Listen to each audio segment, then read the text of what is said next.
মানুষগুলো 18, 19, 20 জুলাই গুম হয়েছিল, হত্যা হয়েছিল, তাদের অনেকের ডকুমেন্ট কিন্তু তাদের কাছে আছে।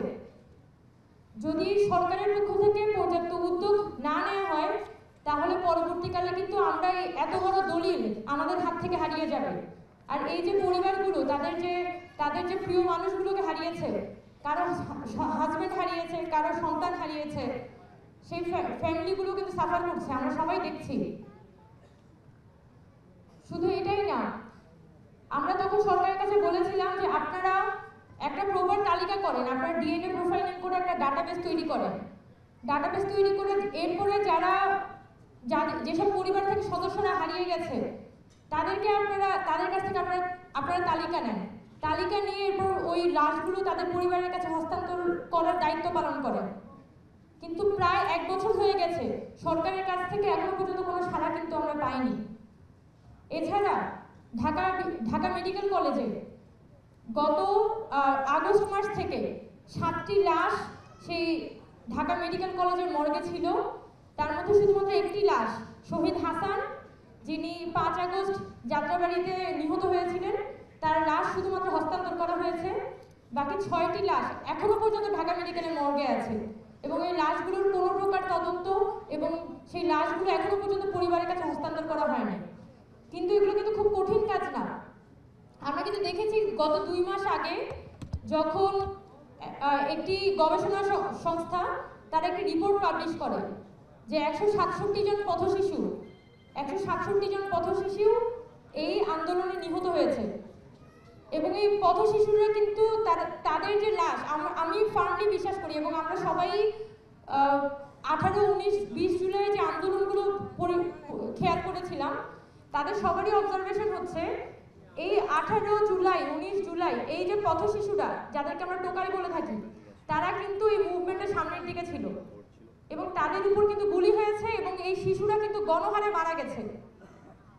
এছাড়াও অনেক রিক্সাওয়ালা বা এখানকার হকার যারা পরিবার অনেক দূরে, ঢাকা থেকে বহু দূরে থাকে, এরকম অনেক মানুষ কিন্তু 18, 19 জুলাই মারা গিয়েছিল এবং সেটার একটা ডেটাবেস, একটা কিছু গবেষণা সংস্থা তাদেরকে নিয়ে কাজ করেছে এবং দেখানো হয়েছে যে 168 জন পথশিশু তারা কিন্তু এই আন্দোলনে নিহত হয়েছে। তাহলে এই 168 জন পথশিশুর লাশটা কোথায়? তো সরকারের কি এগুলো খুঁজে বের করা তাদের দায়িত্ব না? আমি এই কথাগুলো বলছি কারণ এই প্রশ্নের জবাব এখনো পর্যন্ত আমরা পাইনি সরকারের পক্ষ থেকে। যদিও আমার কথা যে সরকারের পক্ষ থেকে অনেক চেষ্টা তারা করছে, বর্তমান সময়ে তারা কিছুটা আর্থিক সহায়তা করা বা একটা লিস্টটা গ্যাজেট করে ফেলা, সেটার দায়িত্বটা কিন্তু সরকার পালন করছে। কিন্তু প্রত্যেকটা কাজই খুবই ছাড়া, খুবই জনবিচ্ছিন্ন এবং খুবই হচ্ছে যে একটা কনফিউজিং একটা পদ্ধতি। আপনারা যদি জুলাই ফাউন্ডেশনের দিকে তাকান, এখনো পর্যন্ত লিস্টে আহত হচ্ছে 11,500 এবং নিহত সংখ্যা 834 বা 835 জন। এখনো পর্যন্ত জুলাই ফাউন্ডেশন থেকে আহতদেরকে দেওয়া সম্ভবত শুধুমাত্র 4,500 থেকে 5,000 আহতকে সহায়তা করা হয়েছে। তো বাকি আহতরা তো সহায়তাটা পায়নি। আবার আপনি সরকারের মুক্তিযোদ্ধা মন্ত্রণালয়ের দিকে তাকান, তারা এখনো পর্যন্ত প্রপার লিস্টিংটাই করতে পারেননি।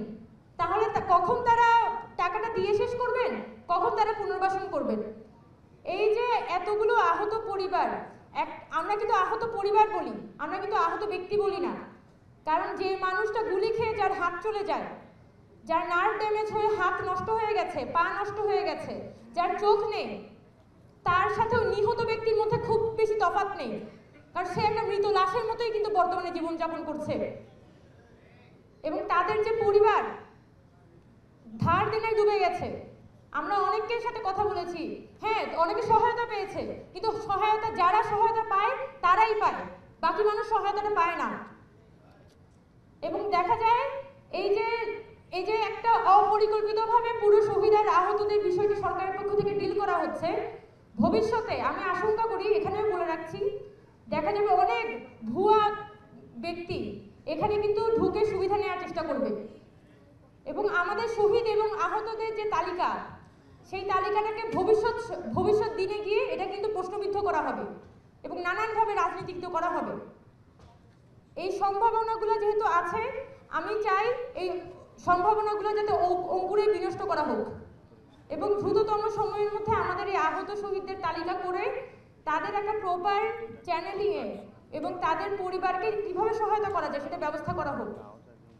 হ্যাঁ, আমি একটা কথা বলবো, আমি যখন চট্টগ্রামে দেখেছি, আমরা কক্সবাজারে গিয়েছিলাম, ওখানে দেখেছি যে স্থানীয় ডিসি অফিস তারা কিছু আহত শহীদ পরিবার থাকে তাদের চাকরির ব্যবস্থা করে দিয়েছে, তাদের একটা কর্মসংস্থানের ব্যবস্থা করে দিয়েছে, কিন্তু বেশিরভাগ জেলা শহরগুলোতে সেটা হয়নি।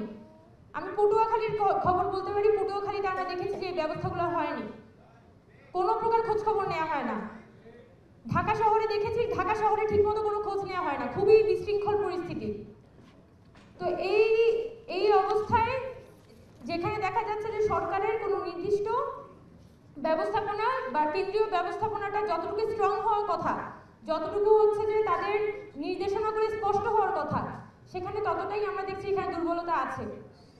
আমরা আমাদের কার্যক্রমগুলোর কথা বলতে পারি। আমরা জুলাই অভ্যুত্থানকালীন সময়ে যখন ইন্টারনেট শাটডাউন মাত্র তুলে দেওয়া হয়েছে 24শে জুলাই, তখন আমরা কিছু তরুণ যারা রাস্তায় আন্দোলন করেছিলাম, সেই তরুণরা মিলে এম্পাওয়ারিং আর ফাইটার্স নামে একটা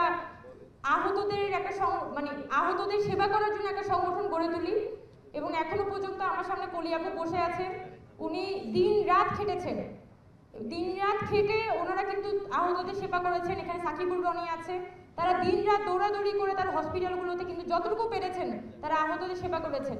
তেমনি অনেকগুলো সংগঠন আছে, স্বেচ্ছাসেবী সংগঠন, যারা সেই জুলাই মাসে, আগস্ট মাসে যখন কেউ আহতর দিকে তাকাচ্ছে না, ওই সময়গুলোতে তারা হসপিটাল থেকে হসপিটালে গিয়ে তারা কিন্তু সেবা দিয়েছেন।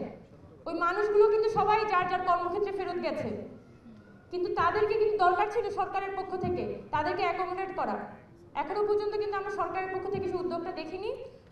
আর একটা ভালো বিষয় যে আমরা শহীদ নূর মোস্তফা, যিনি একজন রোহিঙ্গা, কক্সবাজারের ঈদগাঁও উপজেলায় উনি শহীদ হয়েছিলেন।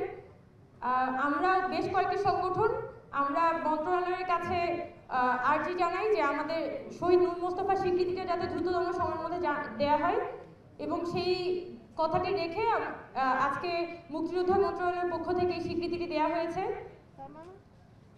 তাই আমি সেই জায়গা থেকে এই যে আহত এবং শহীদদের নিয়ে যে স্বেচ্ছাসেবী সংগঠনগুলো কাজ করেছে, তারা কিন্তু এখনো পর্যন্ত তারা চেষ্টা আছে, তাদের কিন্তু আন্তরিকতা আছে, কিন্তু সরকার তাদেরকে ডাকে না, সরকারের তাদেরকে কোনো প্রয়োজন নাই, যার কারণে বেশিরভাগ সংগঠন তারা কিন্তু আস্তে আস্তে আস্তে হারিয়ে যাচ্ছে।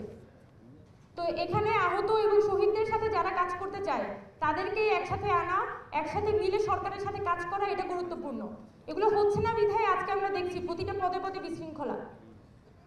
আর শেষ কথা, যে আমরা আহত এবং শহীদ পরিবারের পুনর্বাসনকে সব থেকে বেশি গুরুত্ব দিই। যে একটা মানুষকে টাকা দিয়ে দেওয়া কোনো সমাধান না, আমি চাইলেই 1 লাখ টাকা দিতে পারি, 5 লাখ টাকা দিতে পারি, কিন্তু যেটা দরকার সে যাতে মাথা তুলে সারাটা জীবন বাঁচতে পারে, তাকে যাতে হীনমন্যতার শিকার হতে না হয়, যার চোখ চলে গেছে বা যার হাত চলে গেছে তার পরিবারকে যাতে কখনো কোনো প্রকার হীনমন্যতার শিকার হতে না হয়, কোনো বৈষম্যের শিকার হতে না হয়, সেটা ব্যবস্থা করাটা গুরুত্বপূর্ণ। সেই জায়গা থেকে আমরা সরকারের কাছে আর্জি জানিয়েছিলাম যে আপনারা ট্রেনিংয়ের ব্যবস্থা করেন এবং সকল শহীদ এবং আহত পরিবার তাদের পুনর্বাসনের জন্য যত ধরনের উদ্যোগের দরকার, তাদেরকে সেলফ সাস্টেইনেবল করার জন্য যত ধরনের ব্যবস্থা আপনাদের নেওয়া দরকার আপনারা সেটা নেন। আপনাদের যদি সহায়তা দরকার হয় আমরা সহায়তা করব ছাত্রদের পক্ষ থেকে। তো আমরা আমাদের জায়গা থেকে শহীদ এবং আহত পরিবারগুলোর সাথে আছি এবং তাদের প্রতি মুহূর্তে যে সাফারিং এখনো পর্যন্ত আমরা দেখে যাচ্ছি যে আওয়ামী লীগের বিচার কার্য পর্যন্ত শুরু হয়নি। আমরা আশা করব যে খুব দ্রুত সময়ের মধ্যে আমরা আমাদের প্রত্যেকটা প্রশ্নের উত্তর পাবো। আমি এখনো পর্যন্ত কোনো আশা হারাচ্ছি না এবং আমাদের মাঠে থাকতে হবে, আমাদের কথাগুলো বলে যেতে হবে এবং আমাদের এই দেশের নাগরিক হিসেবে, ছাত্র হিসেবে আমাদের দায়িত্বগুলো পালন করতে হবে।